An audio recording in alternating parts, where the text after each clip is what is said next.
Hello, I'm Chris Cramer, the Vice President for Research at the University of Minnesota, and it's a privilege to have an opportunity to speak with you about the research mission of the university. My office has three key values that we bring to our operations. Partnership, because we work across the system, discovery, because that's what we're interested in as researchers, and integrity, because we oversee the compliance functions that ensure we meet all necessary financial and ethical standards. Within the state of Minnesota, we uniquely focus on research needs of Minnesota. We're driven by a vision of excellence, and we're proud of our land-grant mission and the degree to which we can serve the state. The university, of course, has three different missions: research, public service, and teaching. But I want to emphasize to you the degree to which all of these are intertwined. None stands alone. Indeed, it is our research component of our mission that allows us to offer educational experiences to undergraduate students and, of course, to graduate students that are unparalleled in the state. Rather than teaching them out of the textbooks of today through engaging them in our research, we have them help us discover what will be in the textbooks of tomorrow. And all of this dedicated to improving the public good. The University of Minnesota is a leading American research university. The George W. Bush Institute, in a report published in 2020, noted the critical importance to local economic activity of research universities and ranked the University of Minnesota 8th in innovation impact in the nation. We also take on challenges, of course, that go beyond simple economic impact. And indeed, within the last year, as we confronted the COVID-19 pandemic, the university made a number of contributions to include, of course, the testing capacity that was spun up with state investment very early on in partnership with the Mayo Clinic as well, but also numerous technological advances on the engineering side, looking at the social implications associated with the pandemic. And we continue to work with a variety of partners as we hope to see the pandemic come to a close in the near future. And finally, we advance fields broadly by working across multiple fields. A great example is the Masonic Institute for the Developing Brain, recently opened at the university, which includes clinical activity as well as working with our College of Education and Human Development to understand how children's development is influenced by various brain syndromes and potential disorders. I want to spend a moment or two talking to you about the statistics by which we measure ourselves and by which we are compared to other research universities around the country. The one statistic that is monitored federally is the research expenditures. So each year, the National Science Foundation asks all research universities to report in a consistent way on their expenditures and then provides that information to the community. In the most recent such survey of higher education research and development, that's what HERD stands for in that leftmost column, you'll see that the University of Minnesota Twin Cities was ranked 10th in the nation in terms of research expenditures at just over $1 billion. It's worth noting that those expenditures are primarily salaries, the purchase of goods and services, often from Minnesota entities. So we are injecting much of that funding into the state of Minnesota and contributing to economic activity. And that ranking of 10th puts us in extraordinarily good company. There are other means to rank research institutions. One is called the Center for Measuring University Progress. You see that in the last ranking in 2019, the way that ranking works is that the organization identifies 9 categories and asks if your school is in the top 25 in that category. There are 8 schools that are in the top 25 of all 9 such categories, and the University of Minnesota Twin Cities is one of them. The categories themselves are, as I mentioned, there are 9, so we won't enumerate all of them, but they include things like research spending, size of endowment, and other measures of research prowess. And then finally, there's the ranking of world universities that's put out by the University of Shanghai, and you see that within the United States public universities, they also have us similarly ranked at 9th in the nation, an excellent place to be. The research impact can be estimated based on studies that are done in standardized ways. I'll just mention that in 2017, Tripp Umbach, a well-known consulting firm nationally, came in and estimated the university's research impact. If we extend their 2017 analysis to the most recent year, we estimate that the University of Minnesota has a $1.5 billion economic impact on the state of Minnesota. And looking at how we've been doing year over year, you see that the university just cracked $1 billion this most recent year, reflecting steady growth in the chart here, which begins in fiscal year 2015. While most of those expenditures take place at the Twin Cities campus, and that's what's shown in the bar graph because the National Science Foundation requires us to report this campus by campus. If we sum together the research happening on the other campuses as well, Duluth, Crookston, Morris, and Rochester, then the total is $1.04 billion. It's worth emphasizing that some of that spending does indeed reflect monies that we receive from the state of Minnesota in our annual appropriation, and we spend them on research activities. And indeed, we're directed in some instances. There are specific research needs the state has identified and has asked the university to address. But we also bring in the majority, actually, of that spending comes from external awards, federal government and others who provide money to the university to do critical research, and that money then, as I said, contributes to the economic activity within the state. If we look at where that funding comes from, in the most recent fiscal year, 2020, $876 million in awards were received by the university.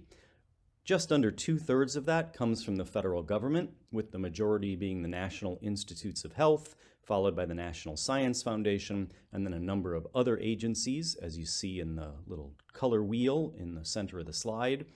A substantial amount of funding comes from business and industry partners, almost $82 million last year, and then subcontracts from other universities when it's multidisciplinary funding, and obviously state and local contributions in the upper left, important at $112.4 million.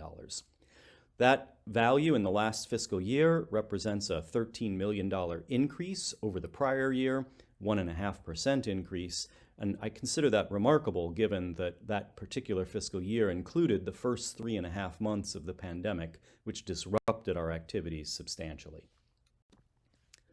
Again, if we look year over year and make a comparison against ourselves, we see a steady and healthy rate of growth as university researchers have competed successfully and increasingly successfully to receive funding from the federal government, business and industry, state and local sources, other private sources, and universities and colleges. Again, I'll just mention that represents some sort of a subcontract where a prime award has gone to a university other than the University of Minnesota. It's worth noting, of course, that this research requires people, people who direct it and who come up with the innovative idea. Innovators are required for innovation. This is just a picture of me visiting various research labs, research sites to try to meet some of our faculty and other researcher innovators. And it's worth noting that in order to recruit and retain these kinds of innovators, it's absolutely critical to us how the state helps us through its higher education allocation to find the best people, to engage them in addressing Minnesota's problems, and in working with our students to address Minnesota problems and pass on their expertise and accomplish their innovations. Some of the most noteworthy University of Minnesota innovations, just to call them out and make them a little more tangible, decades ago, of course, the famous taconite process was developed, which allowed processing of iron ore from deposits that otherwise would not have been economically viable. A number of different apple and grape varieties have been developed by the University of Minnesota and are now licensed and marketed around the world. We've done fantastic work with educational software. The Flipgrid video learning platform purchased by Microsoft is an example of that. The MMPI, Minnesota Multiphasic Personality Inventory, recently re-released in its third version within the last year, And this is used, again, worldwide as a entry-level testing for large organizations.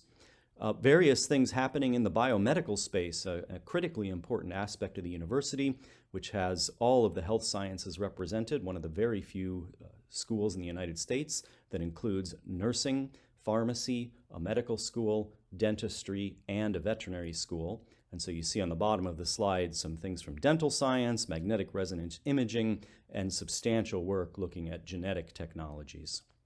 These inventions have generated over $250 million in revenue over the last 10 years, and that's another example of our contributing to the economic viability of the state. I want to say a little more about technology commercialization and economic innovation, not just offer the anecdotes of a few terrifically successful developments, but if we look at startup companies spun out from University of Minnesota Technology, since 2006, 170 different startups have been created. Remarkably enough, 78% of those startups are either still active or were acquired or went public. That 78% success rate is staggering.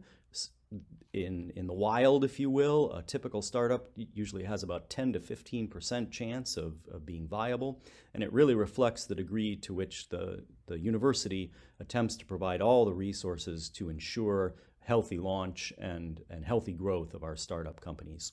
The sectors in which we've created startups are varied, from biopharma through engineering, software, medical devices, energy and the environment, food and agriculture. And you see that the majority of them were founded in Minnesota, remain in Minnesota, and have made contributions to Minnesota. Just to mention two recent ones of particular note, Claros Technologies, Professor Abdunur Abbas developed a fascinating way to embed a technology inside facial coverings, masks, if you will, that kills the virus on contact as opposed to simply using filtration. That is currently being distributed and marketed and terrifically successful. And Professor Allison Hubel of our Department of Mechanical Engineering, who together with other partners launched Blue Cube Bio, which is dedicated to biopreservation, that is to the preservation of biological tissues with the potential to revolutionize the way we do transplants and save lives across the country. Looking at a few specific metrics, in fiscal 20, 235 new university technologies were licensed. There are 600 revenue-generating licensing agreements currently on the books for the university. Sponsored research commitments interested in investing in our intellectual property included $28 million from private industry, and we launched 19 different startups last year. And again, I'll emphasize that's a year when 3.5 months were consumed by the beginning of the COVID-19 pandemic. Indeed, our Technology Commercialization Office won a Minnesota Techne Award for its efforts to address the COVID-19 pandemic. We have just launched a new portal to engage even more effectively with industry, and for those who are interested, I've provided the URL. And we're a key partner with the Department of Employment and Economic Development in furthering the success of the Launch Minnesota program dedicated to startup activity across the state. So I want to return to a graphic I showed you previously and again emphasize that the research activity is intimately entwined with our teaching activity. Lots of the things I've just told you about have involved students at every step of the process. Undergraduate students, graduate students, professional students across the university. And it's through their participation in these activities, which the University of Minnesota can uniquely provide within the state, that we create that next generation of innovators and technically qualified individuals who are going to contribute to our economic and social success. And all of them, of course, hopefully embedded with the same spirit of contribution to the public good, public service that the university attempts to exemplify. So if you leave with no other memory, let me just say that research is teaching. It's not separate, it's critical. It's a value we provide to our students, and we're so proud to be able to do it. I'll offer a single example. My colleague Elizabeth Borer, a faculty member in our College of Biological Science, She works predominantly at the Cedar Creek Ecosystem Science Reserve, and there she has an experiment which is actually duplicated around the world in multiple countries. It's called the Global Nutrient Network. It's researchers all around the globe using similar techniques and looking at how ecosystems respond to certain kinds of pressures, and by doing it globally, ensuring that they're getting data that are robust and reflect all the possible influences of different environments. She engages undergraduates in her research, many undergraduates, and moreover takes the data that are developed from the research studies into her classroom on the St. Paul campus and has students in that class analyzing data, determining important outcomes and understanding. And this is just one example of how the research infuses the curriculum. Again, we're not teaching out of the textbooks of today. We're engaging students in discovering what will be in the textbooks of tomorrow. So research at the university. We are a leading American research university. We drive economic growth through our development of human capital and our innovations. We're over $1 billion research enterprise that benefits the state and offers unique opportunities to our students. And we're so grateful for your partnership in helping us to address the problems facing the state and in leveraging state money to attract federal resources in addition. Thank you for your attention.